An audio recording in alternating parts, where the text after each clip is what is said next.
this episode of the F1 Chat, we have the Monza report, the Azerbaijan report, McLaren, Red Bull, Adrian Newey, Kimi Antonelli, Franklin Colapinto, and much more.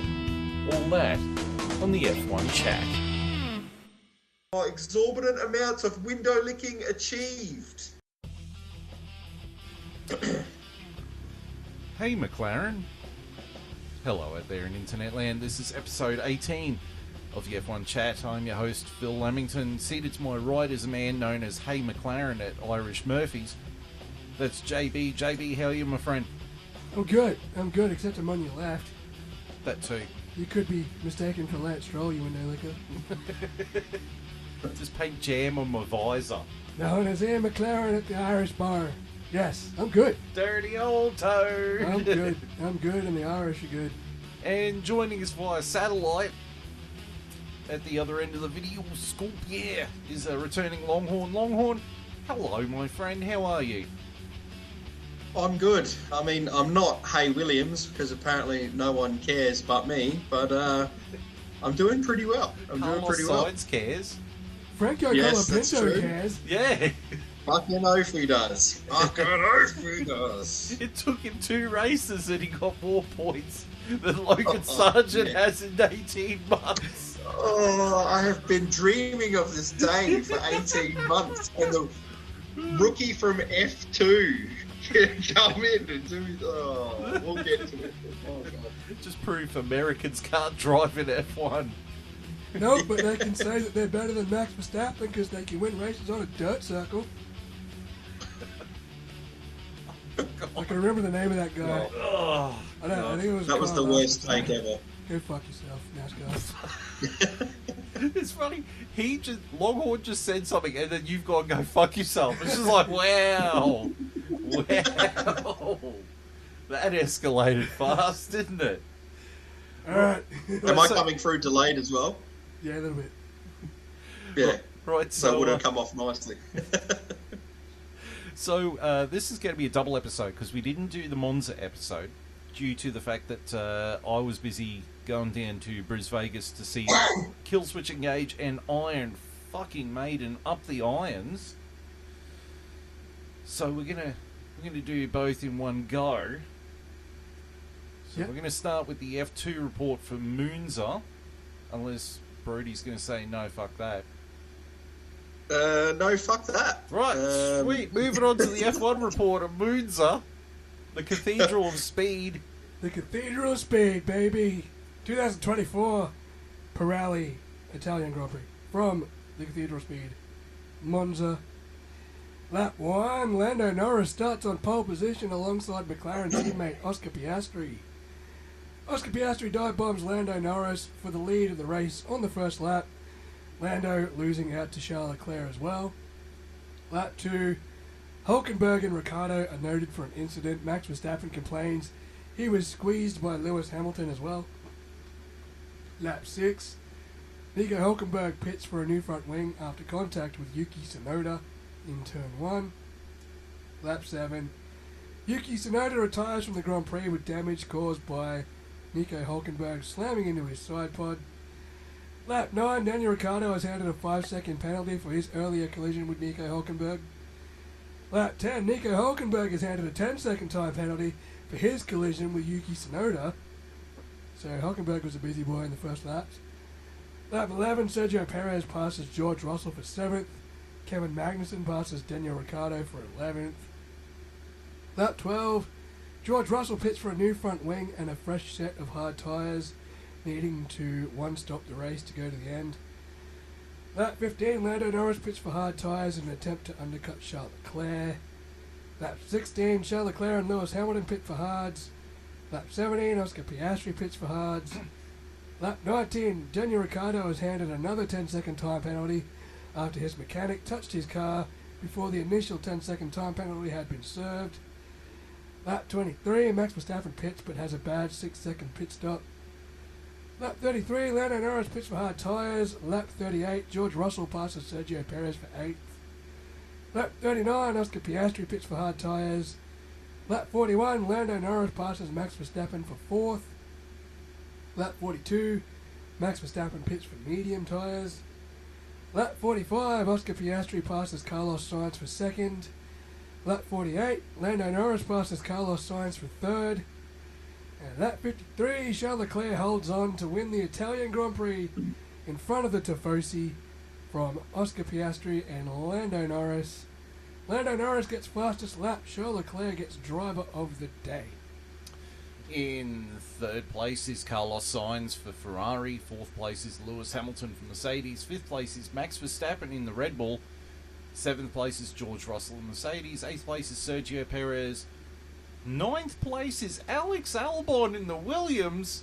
And in 10th place is Kevin Magnussen, who also earned himself a race ban. Good on him. Good on him. 10 points for fucking Gryffindor. Can't believe Kevin Magnussen got a race ban before fucking like Lance Stroll or Logan Sargent even, but he doesn't drive an F1 anymore. Yeah, that is his race ban. His race ban, race ban for You life. don't get penalty points when you're just crashing yourself out into the wall. Not wrong. Well, he got penalty points from Jay's vows. Called his fucking job. Yeah, shredded the contract. That's your penalty point. Oh, Jesus. We're having a blast here. So, Charles Leclerc, Jesus Christ, I didn't think he was in a hope in Hades with this race, and he managed to pull it out. Ferrari got it right for once. Ferrari strategy team. Yeah, well, even on the highlights, the commentators, like, a couple of years ago, Ferrari was struggling just to get a strategy right. Now they've just won at Monza. Yep. They won On a stop. strategy I mean, ball. they were brave enough to one stop. Like, even Kareem Chandok was like, in the broadcast, he's like, I don't think McLaren need to do 2 stops. I don't think their tyres are as bad as they think they are. But they psyched themselves out into double stopping, and ultimately, that's what won Charles Leclerc the race. Was they were unable to make the gap back up. Well, what it was the tyres were blistering. And so McLaren thought because the tyres are blistering, something's going to go wrong. So they pitted and put new tyres on. Charles Leclerc's like, I can fight through this. And so the team went, okay, we are not checking. You think so? Go for it. He popped through the blisters and got to the second layer of the second epidermis of the tyre and found new grip and kept going. Yeah, that's just something McLaren psyched themselves out of doing. Can't blame them. They seem to be. They seem to be really worried about their front left. That seemed to be the tyre that they seem to be the most worried about. Yeah, they were worried about Oscar Piastri, but they could have drove. I mean, they could have drove through it the way Charles did, but you know they didn't, and it cost them the race. And you know, Yep. as we will see in the next Grand Prix, they learned pretty quickly from their lesson. Well, but yeah, Charles Leclerc, he drove a really great race. In front of the Tifosi. Yeah, and it's really starting to show that there's a big swing in the championship where Red Bull really is just something's going really wrong at Red Bull, because even now the Ferraris are picking it up. I mean, they're not in out and out pace. The McLaren has got them done and dusted, but Ferrari seems to be winning on the strategy, or they're just growing a set of balls and just going fuck it, hitting James Hunt mode.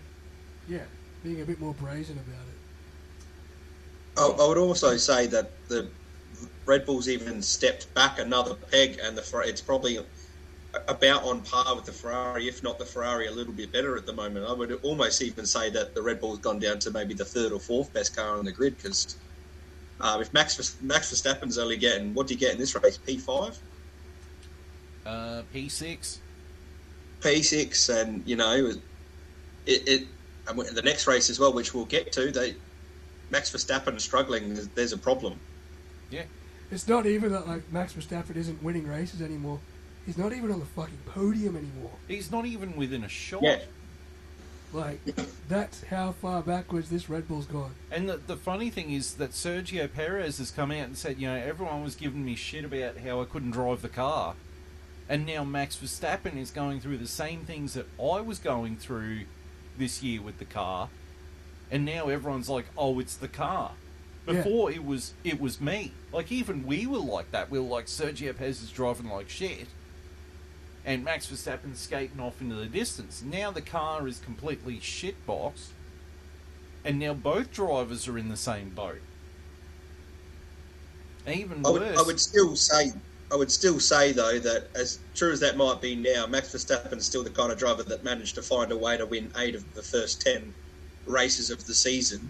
Obviously, the car was better at that point, but Max Verstappen is the kind of driver that found a way to fight through that, and Sergio Perez just isn't that kind of driver, and that's still a fair criticism to give to him to say he shouldn't be in that team, because that team is a team that wants to be fighting for championships. So when you're fighting for championships, you need drivers that can fight through problems in the car. You know, I mean, they can't, you know, they're not going to win in an Audi, but not an Audi, a Sauber to be Audi. You know, they're not expecting to win in that, but you'd expect better performances, and Perez still hasn't given that.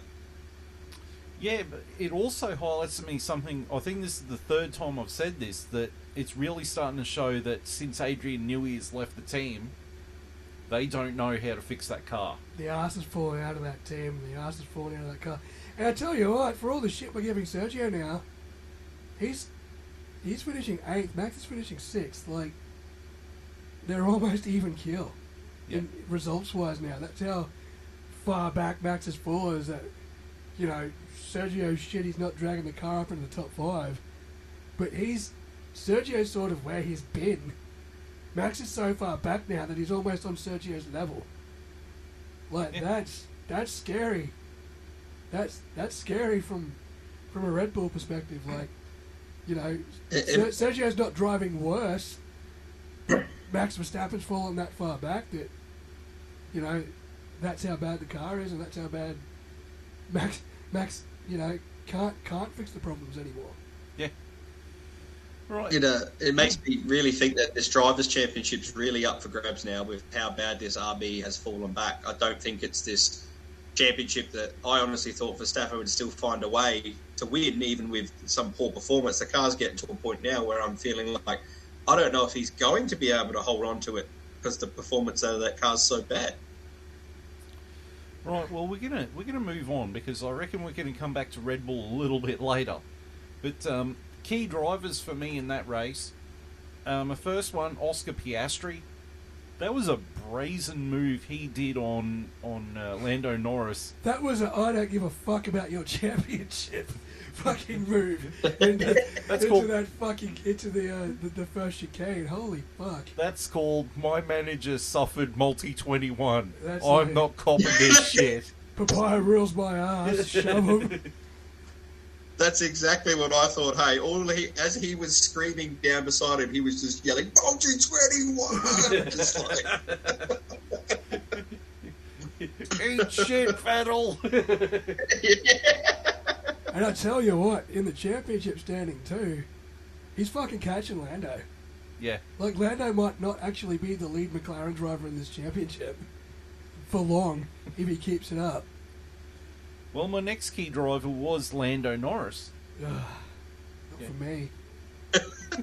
Fucking bottled the start, got angled by his teammate, lost out to Charles Leclerc, and then fucking finished 3rd. He beat Carlos Sainz. That's not a good day.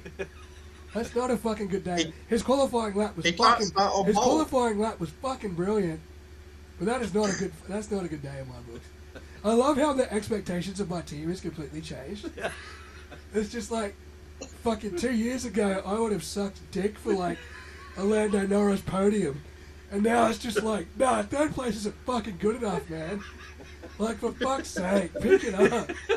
We've got a taste of victory, and now all I want is wins. So, nah, not good enough. You started on pole and finished 3rd. Out the fucking door with you. What's Logan Sargent's phone number? Yeah. We need to right the balance here. I'll find someone better. Where's King Latifi? R.I.P. King. Where is Max Verstappen? But next key driver was Carlos Sainz. Drove a solid race. He did drive a solid race. Yeah, so that's Carlos Sainz. And my final key driver is Alex Albon. Got points. Got in the points. Get some points. Got some points. Just want to give a quick shout out to Franco Colapinto in this race too, as his first F1 race. I think he finished. He started P17. I think he finished P12. Yeah, made up 5 places. And It's got a bit of talent about him. And he celebrated his first practice session in Formula One by putting it in the wall. As soon as he did that, I was just like, he has inherited the spirit of Sargent. But the car is cursed. Get rid of it. But no, that's what I wanted to give him a shout out for, because he come in and he's only a rookie in F2. And he's come in and already in one race he looks miles better than a bloke we've had for the last 18 months. Like, it just goes to show that, hey, maybe we needed to make this move a bit earlier. Maybe we do need to be a bit more ruthless in F1, because there are guys ready to step up who can put in better performances, and that's what we need. We're looking for the best performance we can. So I didn't expect I was really him impressed in his first 2 races, but holy fuck, has he shown the way? No, I mean, we're going to get to it. He out-qualified Albon in the next race we'll talk about. Like, Logan Sargent never did that once. Like, yeah. Hello. So, yeah. all right, so then we get to the helmet drivers. There's the PK kick. the PK kick. My first helmet driver is Kevin Magnussen. Yeah, it's hard to go past him. For the Congressional Medal of Disgrace. You've been dishonorably discharged, my boy. My next dishonourable helmet driver is Daniel Ricciardo. He had a shocker. He had a shocker. And he got a 5-second penalty for causing a collision. They got a 10-second penalty for causing a collision because it ended Yuki Tsunoda's race. Then he drove into the pit lane, and his mechanic fucking reached out and grabbed the front wing to stabilise the car. Which means they got another 10-second penalty because your mechanic's not allowed to touch the car until the 10-second penalty's been served. So I got 20 seconds worth of penalties in the space of 2 laps after taking Yuki Tsunoda out. I'm sure that went down well in the team briefing. Yeah. And my final helmet driver is Nico Hulkenberg. Because he got a 5-second penalty, didn't he? I believe. Yeah, he took Yuki Tsunoda out. Yeah. No, Hulkenberg took Tsunoda out. Yeah. Yeah. Ricardo hit Hulkenberg. So Ricardo hit Hulkenberg, and then Hulkenberg hit Tsunoda. Revenge for Yuki. Yeah. But either way, he got 20 seconds worth of penalties and fucked up. Well, my vote goes for Kevin Magnussen. Yeah, it's hard to go past a guy that's literally going to have to miss a race because that's how bad he's been. Yep. Yeah, go on. 3 for 3, we'll give it to K-Mag. K-Mag, well done. Get in there, son. So the driver standings at the end of Monza were Max Verstappen in first place on 303 points, Lando Norris in second with 241, Charles Leclerc on third with 217, Oscar Piastri in fourth with 197, Carlos Sainz is in fifth with 184, Lewis Hamilton is in sixth with 164, Sergio Perez is in seventh with 143, eighth is George Russell with 128, ninth is Fernando Alonso on 50, and Lance Stroll, the window licker, the inbred, is 10th with 24 points. So, we go from there to... We go to Baku. We jet set to Azerbaijan. But hang on, there was an F2 race at Krakow, wasn't there? There was. There was an F2 race, which can I say it again? No, I've got the results. I unfortunately didn't get time to watch this race because I was also a very busy man this last week. So I was at work, and then I was at my sister's wedding at Daydream Island, and then straight back to work. So I've been a very busy man. But just give everyone the update of the standings and the race results for Baku. Just as a little joke, I hope your sister's marriage goes a little bit longer than 2 months. Yeah. Just saying. Saying. We're at a week so far, so that's good. That's good. 7 to go. 7 to go. That's positive. Everything seems fine so far. Smooth sailing. No waves yet crashing. So doing better than my sister. My sister was with a partner for 28 years and only got engaged once. It had 2 kids with him. Yeah. And now he's lead guitarist in my new band. Well, winning's winning. All right, F2 report us, Longhorn. Righto, so Azerbaijan F2 results. Qualifying who took pole was Richard Verschoor. The winner of the sprint race was Joshua Dirksen. And the feature race winner was, I got it right here, was Richard Verschoor. In second was Victor Martins. In third was Kimi Antonelli, who we might be talking about, I imagine. In fourth, Gabriel Bortoletto. In fifth, Joshua Dirksen. In sixth, Paul Aaron. In seventh, who is this name? I've never seen this name before.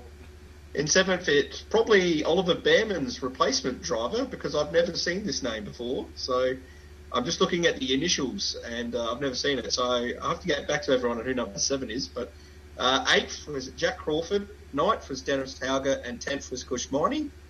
And then we get into the standings, which JB will be very happy to hear. The driver standings with 2 races to go. So we have 2 races left in the F2. We have Qatar and Yas Marina, Abu Dhabi. We have a new championship leader in the F2, and it is the McLaren Academy driver, Gabriel Bortoletto. Oh, the second coming of Senna. Big balls Bortoletto to the top, baby. All big nuts. I mean, he's coming for Lando Norris' seat, I think. What do you reckon? I reckon McLaren could win 2 championships this year. Yeah, I think they might be. So Gabriel Bortoletto's first on 169.5 points. In second, we have Red Bull Academy junior Isaac Hadjar on 165 points. In third, we have Zane Maloney on 135 points. So it seems like it's a bit of a 2-horse race at the moment between Hadjar and Bortoletto. So it might come down to the wire, which would be interesting. Oh, yes. In fourth, we have Paul Aaron with 133 points. In fifth, we have Jack Crawford with 116 points. Sixth, Kimi Antonelli with 113 points. Seventh, Franco Colapinto with 96 points. In eighth, Jose Villamagomez with 93 points. Ninth, Dennis Hauger with 85.5 points. And 10th, Richard Verschoor with 81 points. And that's the F2 for Baku. I was actually reading something because you were just talking about Paul Aaron. Apparently, Paul Aaron used to be in the Mercedes Academy but got dumped. Really? That's why. That's why he's not in line for the. He wasn't in line for the Mercedes seat because he got dumped last year, I think, by Mercedes. So he's running as an independent. Right. But he seems to have dropped off a bit. Yeah, he was dominating that championship for a bit. So the new guy in F2 that I didn't know who came in 7th is Luke Browning. He's taken Oliver Behrman's seat. He has a Williams Racing Driver Academy, and he's obviously a rookie. He's British. Yeah, and, he drives he drives in World Endurance. There you go. I've heard his name before. Yeah, he's a decent hand. Oh, okay. All right, now we're going to hand it over to JB for the F1 report from Baku. Yes, we are the 2024 Qatar Airlines Azerbaijan Grand Prix from the Baku Street Circuit, lap 1. Charles Leclerc starts on pole position alongside Oscar Piastri. Perez passes Sainz as Leclerc holds the lead from Piastri. Lance Stroll reports a puncture in his Aston Martin. Lap 3, Lando Norris passes Yuki Tsunoda for 11th. Lap 8, Lando Norris passes Oliver Behrman for 10th. Lap 13, Max Verstappen pits for hard tyres along with both the Mercedes. Lap 16, Oscar Piastri pits for hard tyres as Sergio Perez passes Lando Norris behind him. The second McLaren holding Perez up just long enough for Piastri to exit the pits in front of him. Meanwhile, Yuki Tsunoda retires from the Grand Prix for the second weekend in a row through side pod damage. Lap 17, Charles Leclerc pits for hard tyres. Lap 18, Carlos Sainz pits as Charles Leclerc passes Alex Albon for the lead of the Grand Prix. Lap 20, Oscar Piastri dive-bombs Charles Leclerc for the lead of the Grand Prix into turn 1 with a committed move. Lap 23, Carlos Sainz passes Lando Norris for 5th. Lap 24, Max Verstappen locks his rear brakes up, chasing Lando Norris, and he complains to his team about the issue. Lap 32, Max Verstappen passes George Russell for 6th, as Alex Albon pits for mediums. Lap 33, George Russell passes Max Verstappen back for 6th place. Lap 36, Nico Hülkenberg passes Franco Colapinto for 9th. Lap 38, Lando Norris finally pits, putting on a set of medium tyres. Alex Albon passes Nico Hülkenberg for 9th. Lap 47, Lance Stroll retires in his Aston Martin with braking issues. Lap 49, Lando Norris passes Max Verstappen for 6th. Lap 50, Sergio Perez passes Charles Leclerc on the outside coming into turn 1. But Charles Leclerc gets the nose of his Ferrari back underneath him to reclaim 2nd place. Perez pushed out wide by Leclerc, then loses 3rd place to Carlos Sainz into turn 2.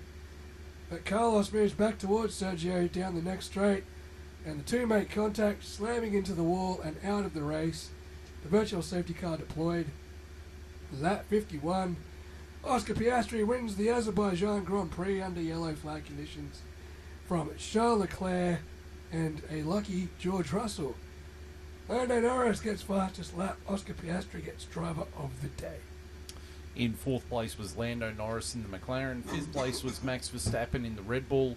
6th place was Fernando Alonso in the Aston Martin. 7th place was Alex Albon in the Williams. 8th place was Franco Colapinto in the Williams. 2 races and he's got more points than Logan Sargent in 18 months. 9th place was Lewis Hamilton in the Mercedes. And in 10th place was Oliver Behrman in the Haas. What a weekend for the rookies. Yeah. I mean, Oliver Behrman can't score a point to save his life in F2, but can't not score points in F1. Yeah. He's in the wrong category. Yeah, With I think two he's different cars. I think he's earned his seat at Haas for next year. I think he's showing his hand. And you know what? Colapinto, he's worth his weight in gold, that boy. He's a good pickup. And he looks strikingly like Ayrton Senna, dare I say. Ooh. Except he's Argentinian. He strikingly looks like him. He looks like him. Yeah, is he the second coming? But he's Argentinian. Is he the redemption? He's Argentinian. Is he going to bring Williams our world championship we've been desiring? Yeah, remember the last time when... the Brazilian driver Williams. No. Remember what happened the last time somebody looked like Ayrton Senna stepped into a Williams? And it was designed by Adrian Newey. It didn't end well. Well, look, all I'm going to say is, technical issues. We've got the second. All I'm going to say is, I hope we've got the second coming of Ayrton Senna and not the second coming of Ayrton Senna from Wish. So, you know. No, Bruno Senna drives World Endurance. Didn't Bruno Senna drive for Williams at one point? I think he might have. Oh. No, I'm pretty sure he did. Yeah, I think he did too. Oh, man. Oh, the thing. I mean, the shame thing is Colapinto's only in there until the end of the year, and then Sainz is in. So. Yeah. Wow. But the second coming of Ayrton Senna is Gabriel Bortoleto, who also drives McLaren. So, and he is Brazilian. Yeah. True. Well, yeah, we'll get to him in a few minutes. Oscar Piastri. What a drive. It's really good hearing the Australian national anthem on that podium. Oh, even I got teary. I was so conflicted towards the end. Like, I wanted Charles Leclerc to win. But I'm like, it's my boy. It's our boy. It's our boy. So our boy. He's our new boy. So, like, he won, Charles Leclerc looked gutted. Like, absolutely gutted. The McLaren just had him on pace. Yeah. And tyres. Because there was a stage where they were just together, and then like 5 laps to go, Charles Leclerc his rears went. That was the most intense 20 laps of an F1 Grand Prix. We haven't seen a battle like that in fucking years. Yeah. Since 2021, but that was a 4-car race that was a 3-car race for 20 laps, and it was a 4-car race for about 5 of them. Yeah, and I mean, with Abu Dhabi in 2021, that was 1 lap of intensity. That was one. This was 20 laps of that insane intensity. Not quite. Not quite that. I mean, it wasn't for the World Championship with 1 lap. But, No. But that was racing. Like, that was just pure fucking racing for 20 laps. And clean. Yeah. Until Sergio decided to... Or Carlos decided to turn into Sergio. But Well, I watched the onboard of that. So Carlos had bugger all room on his right, so he had to move over, or else he would have hit the wall. And Sergio stayed straight. yeah. So the stewards deemed it a 50-50 racing. Yeah, that's how it looked to me. Yeah. Yeah. But For me, it was, I'm happy with it being 50-50, but I still want to give a bit more blame to Sergio, because in that situation in the race, just move over slightly and live another day. Like, it's not I the don't think first he expected second Carlos to come Sergio's over done so this. much. This happened with Sergio, was it Kevin Magnussen in Monaco? Like, where Sergio puts himself in this position where he's so close, and it's like, dude, you're begging for the touch to happen. Like, just give her a little bit more space. You're the one with all the space, Sergio, not the other way round. Like, just give it a little bit more, and maybe these accidents won't happen. Like, and it was pretty poor form by Sergio. I don't know if you've seen the footage of him.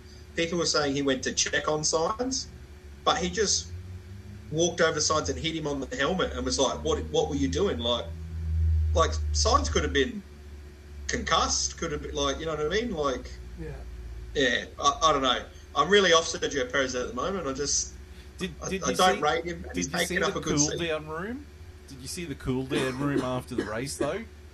Where, no, I missed that. They're all like, there's George Russell, Charles Leclerc, and Oscar Piastri, and they're watching the crash, and they're all going, oh, and then you hear Piastri go, well, they haven't been friends all weekend. Because they've been blocking each other and everything during FP1 and FP2. And he's just like, they haven't been friends all weekend. So my first key driver was Charles Leclerc. He drove a great race. Drove a really great race. Did everything he fucking could. And he just ran out of tyres. Yeah. My next key driver is Lando Norris. He started, 15th? Yeah, well, that yellow flag screwed him over in Q1. Yeah. Started 15th, finished 4th. Yeah. Hell of a fucking day. Yeah. My next key driver is, oddly enough, Lewis Hamilton. Started from dead last in the pit lane and finished... Where did he finish? He finished 9th. Yeah. On a track that's not easy. It's not an easy track. No, it's not. It's really not. Okay. It's a street track.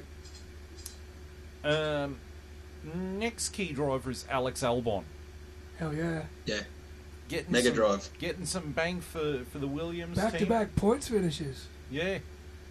I'll tell you what, Alex Albon can make tyres last.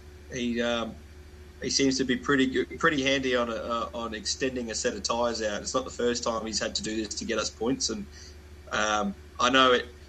He would have been in for a point anyway. What did he finish, 7th? So he would have been in for a 9th for a 10th. Yeah. 7th, yeah. 7th. Yeah. So he would have. So I mean, but we would have been in for a point, but I was so pumped to see him get around the 7th, because I feel like that's what he truly deserved. To me, he was a top 6-7 driver today, so he deserved that position to come with those points. So I was wrapped for him, because it was a great day. Yeah. Oddly enough, my next key driver was Franco Colapinto, getting his first points in F1, second drive in F1, and since Colapinto's come in for the 2 races that he's come in, Like, Alex Albon has gotten points. It's almost like Alex Albon feels like he doesn't have as much pressure on his shoulders to carry the entire Williams team now.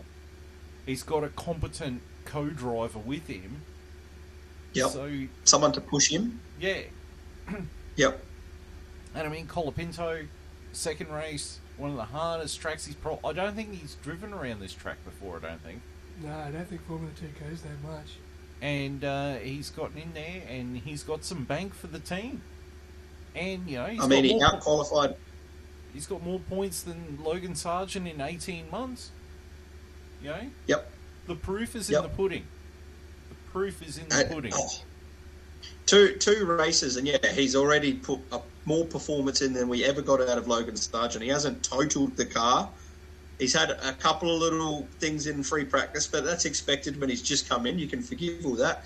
But then he's come out and out-qualified Alex Albon. Like, hang on, what? Like, that's just, to me, that's like, because Alex Albon has had no competition for so long, to actually have someone else in there, a steady pair of hands that can soak up a point for us, to do a job for us, to be there to help gun for Alex Albon, to try a different strategy to Alex Albon and know that the kid's going to give everything out of that strategy, and if the strategy call works, we might actually finish him with a point, not P19, you know what I mean? Like, it changes so much for this team. It's just a shame that he's not going to be able to get a drive next year, but I tell you what, if Oliver Behrman's getting a drive off of a P7 with Ferrari, and who's the other rookie we're giving Kimi a crap Antonelli. to? Kimi Antonelli's getting a run with not doing anything really, then I tell you what, Franco Colapinto better be on the F1 team's lips, because in their minds, because my God, the guy's come in the Williams and he's been outstanding, and he deserves to be in the ring for a drive in the future. And I hope that he's done enough to put his hand up and continues the rest of the year, showing all the teams why he deserves to be in the seat in the future. I think he has. I mean, so far so good. Yeah. Well, he looks like our.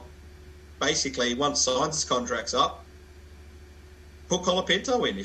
If we're not at the stage where Sainz is happy, or Sainz has got another offer, as he may do, whatever the case is, I'm feeling like for the first time in a long time, I feel confident in our driver pairing. I haven't had this for so many years. It's just been one driver and someone to crash, like a crash test dummy. That's all we've had. But now we've got... Since King Latifi, R.I.P. King. Yeah, like... Now, all of a sudden, we've got... Next year, we're going to have one of the best driver pairings on the grid. Yeah. Which is like, wow. And then we've got now... I'm sure he's going to be our reserve driver. Our reserve driver's also got... is a steady pair of hands, too. It's like... It's just, honestly, you guys probably don't get it, because you guys have every year got two steady drivers, at least. To actually have some steady drivers is like, oh, my God, every weekend now I can get excited about watching Williams, because I feel like they can put in a result. And the car's coming good too. Yeah. Yeah, exactly right. So, yeah, stoked for Colapinto. I think he's done a fantastic job. So, kudos to him. Our next key driver is Oliver Behrman. 10th. 2 races, 2 key driver awards. He's doing really good. He has made himself look really good for next year. Yeah. So... good on him, and he's done really well. I mean, jumping into the Ferrari at the 11th hour at the start of the year, and then jumping into the Haas at a week's notice, 2 weeks' notice. Yeah. He's making a name for himself. He certainly is. My next 2 key drivers are going to be slightly controversial. We get Sergio Perez and Carlos Sainz. For a spectacular crash. No, they actually drove really well until that crash. Well, you can't keep driving them because they're not in the fucking top 10. I can. No, it's like setting a fastest lap on soft tyres. You've got to be in the top 10. You can't get a key driver award for being outside the top 10. I could. Oh, it's my fucking Shout out to rules. Fernando Alonso for finishing 6th. There you go. Key driver. He did fuck all. He flew... I didn't even realise he finished 6th. That's how inconspicuous he was. Alright. My helmet drivers. My first helmet driver is Lance Stroll. Yes. He's just a window licking inbred. But What's at a the time it window wasn't licker? his fault. Yeah, but it's never his fault. It's his brakes. His brakes. Yeah, Cool. even when he him crashes into King smash- Latifi, R.I.P. King, it wasn't his fault. In his mind. In this weekend, when rookie sends it up the inside of Yuki Tsunoda and smashes him in the side and ruins his race, he's like, "Oh, Tsunoda closed the gap on me." No, Tsunoda was just on the racing line, and you're dive bombing from absolutely nowhere on a corner you have no right to try to overtake. What are you on about? Doing a manoeuvre where his will to achieve the manoeuvre exceeds his ability and his mass window lickage. Oh, exorbitant amounts of window licking achieved. Adrian Newey is building that motherfucker a car next year. Have you seen what they've said online about that? They're like, Adrian Newey has come out and said, "I cannot wait for Lance Stroll to crash test my car." I hope he designs the aero parts out of, like, just titanium. Magnesium. Please do, if that shit catches fire. Send that guy to the hospital with 30-degree burns. That's how Adrian Newey's going to get performance out of Lance Stroll. He's going to paint Look. the inside of his visor with jam. Look, fingers crossed he designs the same car he designed for Ayrton Senna. That's rough. Oh, I like that call. That Hopefully the steering... it couldn't have happened to a nicer person.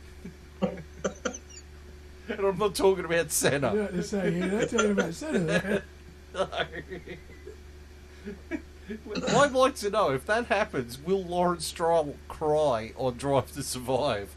He fucking cried when he fell off his fucking bike. Because they sat there and poked him and poked him and poked him. My Do boy, the thing! my Do boy, the thing! You fell off the bike. I have so much money that gravity shouldn't have been an issue for it. There should have been rose petals on the ground where he fell. Why do I see him as the motorsport equivalent of Eddie Murphy from Coming to America? He just needs James Earl Jones as his old man going, "My son works." Where is my son Akeem? R.I.P. James Earl Jones. Yeah, fuck. Couple of legends. Right, so Lance Stroll, helmet driver. My next helmet driver is Yuki Tsunoda. Just because he's crashed out of the last two races. Through no fault of his own. Well, Twice. He's been taken out. He's been taken out twice. It's not his fault. well, I've got to put someone on the You list. can't be a helmet driver for being taken out. Yes, you can. That's just It's terrible. like I luck. can put two drivers that crashed out on the key drivers list. No? Next Democracy manifest. next driver is Daniel Ricciardo, because he's... He's done. Yeah, I think he's done. He's actually done. Lance Stroll, because he's a winner. Well, no. There's two more left. I don't care. Lance Stroll's going to win. There's two more left. And you're going to sit there and go, how can they be on both lists? Sergio Perez and Carlos Sainz. I'm going to give it to Carlos Sainz. I'm going to give it to Sergio Perez. Okay. I'm going to give it to Lance Stroll. Oh, There you go. okay, all right. I'm going to go with Lance Stroll. But Here's a window licker. here's a window licker. Lance Stroll gets the bacon at the end of the day. Oh, God. How do we vote for this shit? We need to have a poll. Black committee. Right, so we got the news. The first news item, I'm going to skip that one because no one gives two fucks about that one. First news item is that Red Bull has no room in their budget to address the issues with the RB20 car because of all the accidents of Perez. Wow. Ouch. We can't fix it. We have no money left. Well, his first accident cost $2.1 million worth of damage to his car. That big one at Monaco. Yeah. That totaled the car. Then his next accident was $700,000. And then when he cracked the back end, I think at Monza. There was another $200,000. That's nearly $3 million worth of damage to his car. And why is this man still driving for the team? How much more damage did he do on the weekend, getting crashed into? Oh, yeah, well, cars? yeah, he's done over $3 million worth of damage. Yeah, you almost want to put on your Bill Cosby voice and go, how is he doing it? With talentlessness. Yeah, Style. Style. I guess you could say that. Falling with style. That doesn't surprise me. I mean, the car's been dog shit for ages, but is that their excuse now? That $3 million has gone down the gurgler because Perez crashes a lot? pretty much. Yeah, right. Yeah, I mean, it's probably true. yeah. It could be that Adrian Newey's left the team and isn't developing the car anymore. Could be that. Could be. Or it could be that we've got no room in the budget. Which one's more plausible? Or Jonathan Wheatley left. And, Or Christian Horner's sending dick pics to a chick. that was ages ago. They're past that. Yeah, but she keeps bringing it back. She wants the Horner D. You know, Obviously. you know who I'd love to give the D to? Is that strategy girl at Red Bull. Speaking of people leaving Red Bull, yeah, Hannah Schmidt. The way she's getting spoken to by Max, you know, verbatim. Jesus, she's probably going to leave too. I wouldn't blame her. Yeah. Go to Aston Martin like everyone else. Yeah, look, I mean, every car crashes, but I mean, Sergio's had some big accidents, but I don't think it's Well, purely to blame. Here's the thing, is that Mick Schumacher probably did as much damage in that shitbox Haas, and he lost his seat. Haas never came out and said we can't fix the car because Schumacher crashes a lot. Yeah, because no one cared. Everyone else deducted that they couldn't fix the car because of how much it cost. I mean, he ripped the car in half, for fuck's sake. Yeah, that's true. But, you know, that doesn't surprise me, though. Yeah. That's why we've got about a salary cap. Well, it was to even the teams out, and if this is an example of a team getting hamstrung by a budget, then so be it. Is this exhibit LMLOP? No, that's whatever the fuck Lance is doing at Aston Martin. Fuck all. Alright, next I news think, what's that? oh, I'll just quickly get back to that one. I think they definitely have no budget left because of Sergio Perez. I would understand being a Williams fan. I know exactly what that situation's like. I also think that they went to that zero pod concept that Mercedes hit a wall with last year. And I feel like Red Bull's done the same thing since Newey's gone. They don't know where to go with it.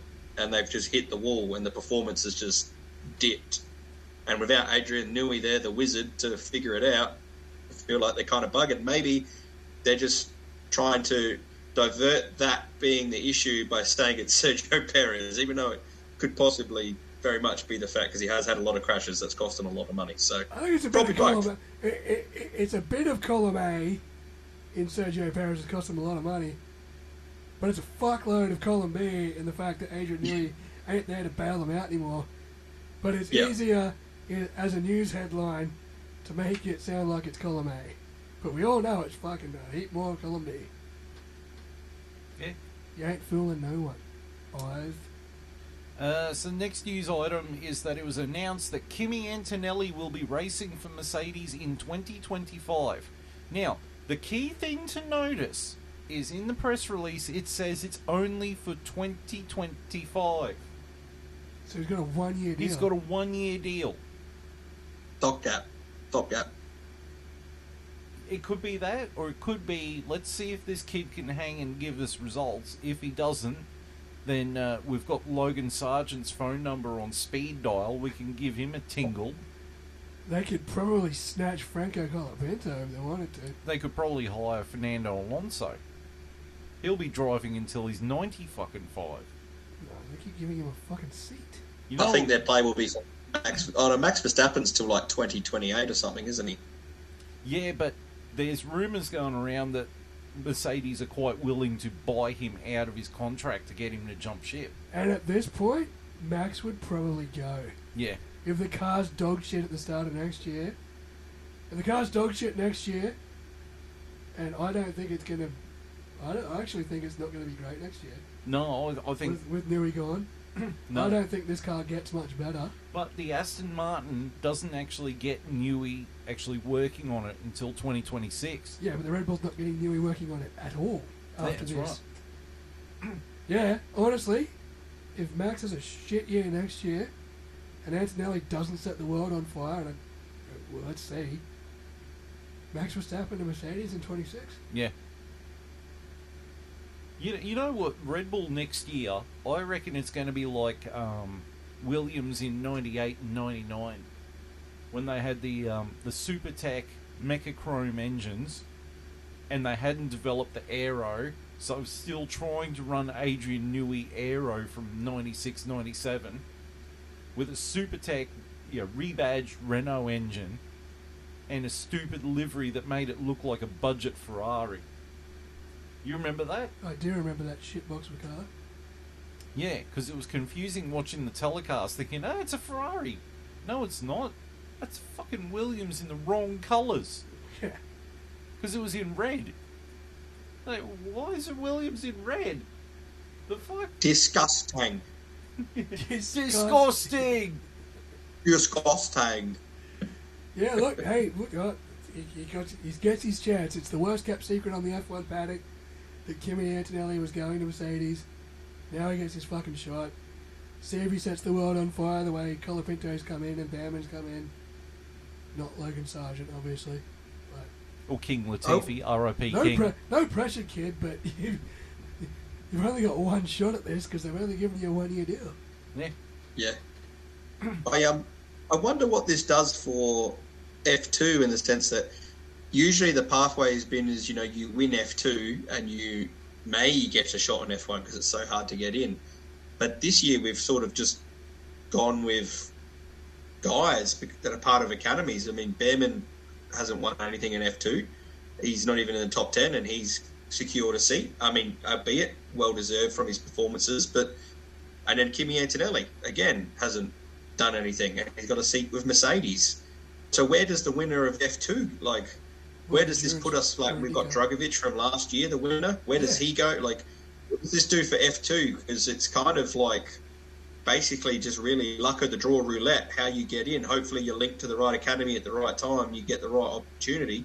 Not so much, who's winning and who deserves to get the opportunity, Yeah, Felipe Dragovic, he's a test driver. He's not even driving. He's test driver Aston Martin. He's a test driver at Aston Martin. He's Formula 2 world champion. Oh, Meanwhile, Kimi Antonelli's got a seat. Bamman's got a seat. Lance Stroll's got a seat. Miracles. I think his daddy's got money. He got blessed by the Pope. That's it. He got blessed by his daddy's fucking credit card. Oh, God. Alright, next news item. And this was announced while it was the break between Killswitch Engage and Iron Maiden. Adrian Newey has decided to join Aston friggin' Martin. And his main reason was because Lawrence Stroll is the last one of the team owners that is a team owner like a Frank Williams or a Ron Dennis. Or like a Eddie Jordan. So he wanted to stay with something that was a little bit more vintage style. There's a team owner that's not sticking his hand in the pie every 30 seconds. Yeah. Like he's not part of the racing team, he's just overlooking. Yeah. But also, he offered him, I think, 20% share in the company itself. And he's got complete oversight over it. Yeah, right. And he doesn't have to go to Maranello. Yeah, well, I can imagine what it'll be like to drive one of those cars into a wall if you're Lance Stroll. But what's it going to be like driving that car with Fernando Alonso at the wheel? Yeah. Yeah, well, they'll have to crack him off dialysis before he drives first. And one guy who's old as the fucking hills, and another one who can't keep a car on track. See, I think that they're not going to renew Fernando Alonso when his contract expires at the end of 2026. I think his contract expires. I think that's when Felipe Drugovich is going to go in. Yeah. Okay. And Lance, Good for him.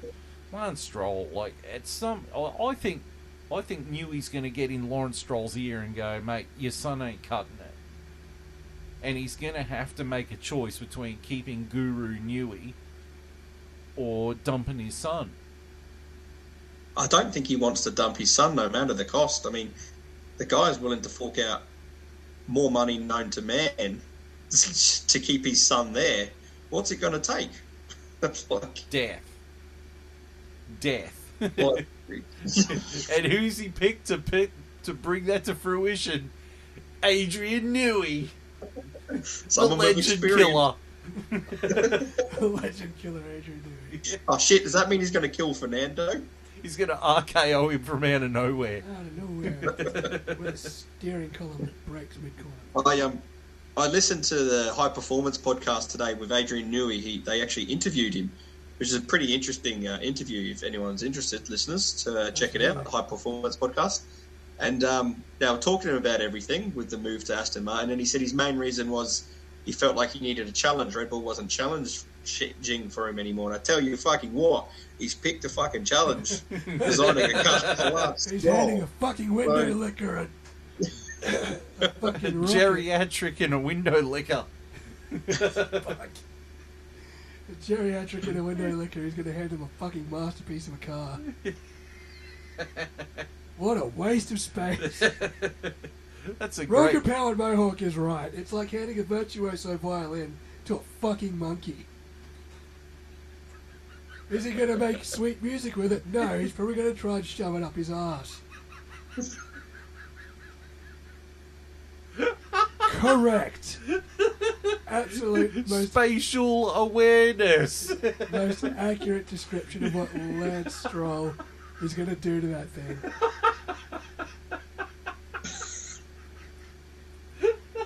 It's like taking a fine piece of china and handing it to a fucking chimpanzee. And you're just going to throw it on the ground, smash it with a rock. Have you seen the meme where it's Red Bull? It's got Red Bull mechanics trying to fix the car after Adrian Newey leaves, and it's an orangutan with a hammer trying to hammer a nail in. David Attenborough's sitting there watching him try it. It's legit. It's legit.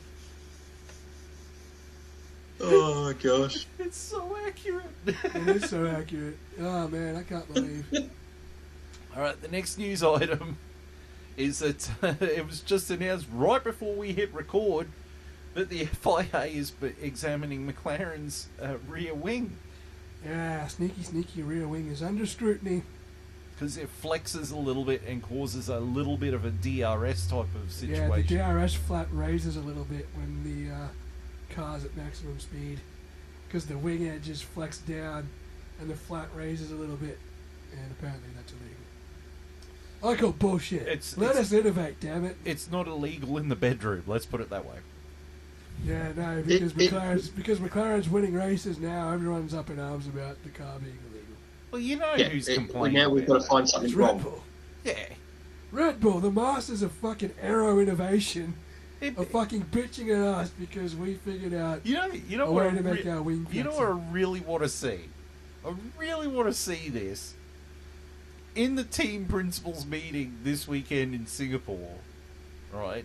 Christian Horner going on to Zach Brown about the flaps lifting a little bit. And Zach Brown just sitting there going, change your fucking car. Change your fucking car. I just love the irony that the masters of aero trickery are coming after us now because their wizard of aero's gone. They can't figure out what's wrong with the car, and McLaren found a fucking loophole in the rules that they exploited legally. But we'll see when it comes to Singapore.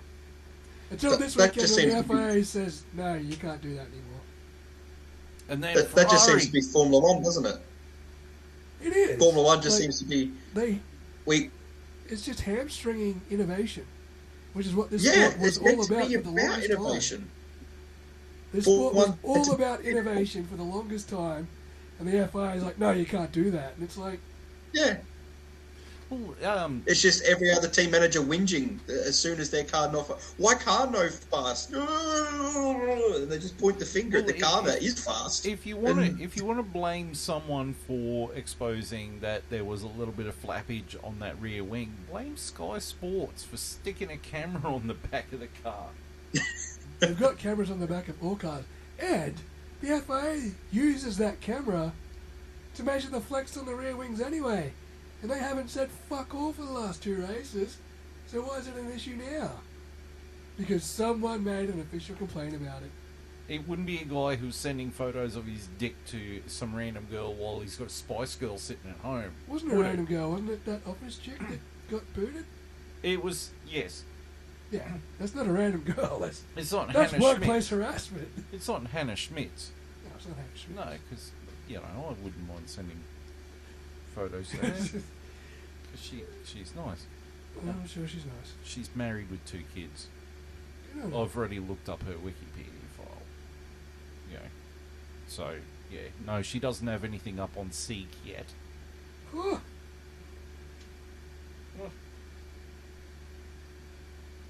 oh, it's happening. Oh, breaking news. Metallica are coming to Australia next year. Let's go. Let's go. Get in there, Lewis. Anyway, back to the Formula Yeah, One. back to this stuff. So that's the thing. That's that.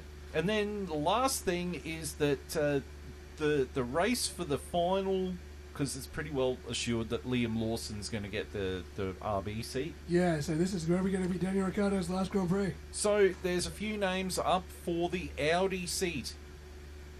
Few names. So Valtteri Bottas is apparently the number 1 contender to get the Audi seat. Other options include Daniel Ricciardo, Felipe Drugovich,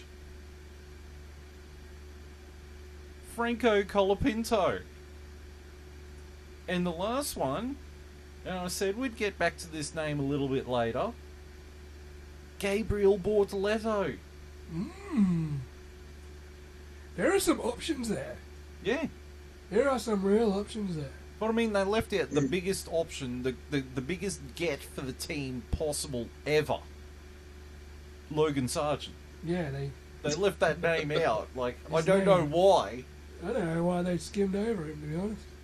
Plenty of potential about that. Yeah, I mean, you know, if you want to make money disappear, you get that guy. Yeah. You know, he's cheap. He's very cheap. He's the No, equivalent. he's expensive. He's expensive once he's cheap in but your car. expensive. He's cheap. He's cheap on the first day. It's like a plan that just drains your bank account. He is the driver equivalent of Scott Hatterberg. He's the fine print of fucking Formula One drivers. He's the terms and conditions that you fucking just click accept on. Yeah, no, It's got to be Valtteri Bottas, doesn't it? He's the Scott Hatterberg of options.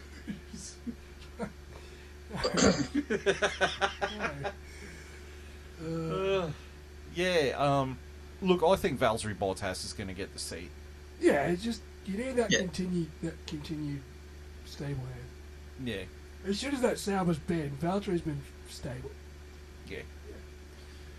Right. One more story. It's not an F1 story. It is an Australian supercars story. Yes. Toyota is joining Australian supercars in 2026, partnering up with Walkinshaw and Andretti Racing. Yep. There's that name that has no value outside of F1. Andretti Yeah, didn't bring any brand value to Formula One. yeah. Yeah. Oh, by the way, you posted the results from the IndyCar Championship Yes. earlier today. Yes. So who won it again? Alex Palou. Right, and he drives for And Chip Ganassi. Chip Ganassi, I believe. Yes. Right, who came second? Good question. I know who he drives for. Where is my IndyCar app? I've lost it. See, this You is can what see happens all when this and more on JB Sports Corner on Facebook. Yeah, everything will be there. This is what happens. Except the results, because I lost them. Colton Herta came second. And he drives for? Andretti Global. Oh, there's Go that name figure. again. And then Scott McLaughlin came third. He drives for Team Penske, so there you go. Yeah, and who came, I think, fifth? Pato Award, probably. He drives for Arrow McLaren. Anyway, where are you going with this? Well, there was 2 drivers in the top 8 of the championship that drive for Andretti. Yes. The name that has no value in F1.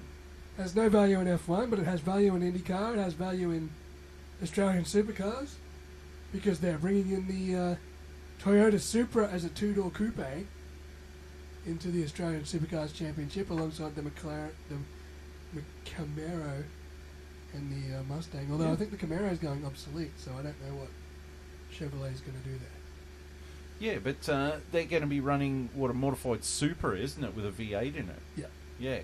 Wow, that's going to be a beast. I hope so. That is a fucking beast. All right. Right, so Let's that's all news. So wrap it up. Someone's Someone's got to go to bed. We get to the driver standings. So Max Verstappen is winning the championship still with 313 points. Second place is Lando Norris with 254. Charles Leclerc is in third place with 235. Fourth place is Oscar Piastri with 222 points. Carlos Sainz is fifth with 184 points. Sixth is Lewis Hamilton with 166 points. Seventh, coming up into seventh, is Jorge Russell with 143 points. He is tied with Sergio Perez, who also has 143 points. Ninth place is Fernando Alonso on 58 points. And Lance Stroll is 10th with 24 points. Lawrence Stroll's seaman. 24 points. Here we go. Here's the big change. The constructors. In the lead is McLaren with 476 points. In second place in the constructors is Red Bull Racing with 456 points. Third place is Ferrari with 425 points. Fourth place is Mercedes with 309 points. Fifth place is Aston Martin with 82 points. Sixth place is RB with 34 points. Seventh place is Haas with 29 points. They look like they could pass RB. Moving up to 8th place is Williams with 16 points. 9th place is Alpine with 13 points. And coming up dead last with a prompt score of fuck all is Kick Sauber. Get in there, Lewis. McLaren are leading the championship. Good job, boys. Pity it's not in red, but I'll forgive you for that. So then we get to our social medias. You can watch us on YouTube, the F1 Chat, care of the Vindicator 18 channel. Also, the F1 Chat 1. You can interact with us on Facebook on the F1 Chat.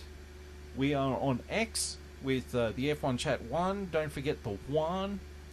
We are on Rumble, the F1 Chat, and we are on the Spotify F1 Chat. Next race, this weekend, Singapore. Tomorrow Tomorrow it starts. The weekend starts. The race is still on Sunday night. It's going to be a hot race. It's going to be a good race. They still have that super long straight. Good, they haven't changed the layout. They've added a fourth DRS zone. Oh, good. Yes. So even more speed. Well, last year's Singapore Grand Prix was probably the best race of the year, so... Yes. And I think Baku was probably the best race we've had so far this year. That was intense shit. We've ragged on this track in the past about it producing shit races. That was not a shit race. No, that pulled everything out of the bag. That was 20 laps of intense shit. Yep, and I reckon we're in for more of it because Ferrari love that track. Ferrari are really good at Singapore. I think McLaren are going to be decent. I think Mercedes are going to be decent. Red Bull's going to fucking struggle, but they'll still be there. Yeah, I think there's going to be a big prang, and that's when Red Bull will have a sniff of some points. But other than that, unless a miracle happens, not much is happening with them. It's going to be down to Ferrari, and down to McLaren, with And- Mercedes having a sniff. Yeah, it's going to be a four-way fight for the winner. I reckon it's going to be great. And let's see how good the Williams guys go. K-Mag is back, so there's no Oliver Behrman. K-Mag's back with 0 penalty points on his license. They've watched the slate clean. He's coming for you. So we've got there's a lot of drama coming into this race. A lot of drama for the last, 7 races for the rest of the year. Oh, man, it's shaping up to be such a good finish this year. This looks like a good year, like 2021. Anything can happen. Yeah, If this is you Right. tuning into F1 for the first time this year, you've tuned in a good year. you've cracked it at a good time. You've cracked it at a good time. Thank you for tuning in. Thank you for joining Longhorn, JB and myself. We will see you next week. I'm excited. I'm pumped. I'm pumped. I'm getting a Woody. This is great. Until then, hey McLaren! Thank you. We'll see you next week. Until then, it is goodbye.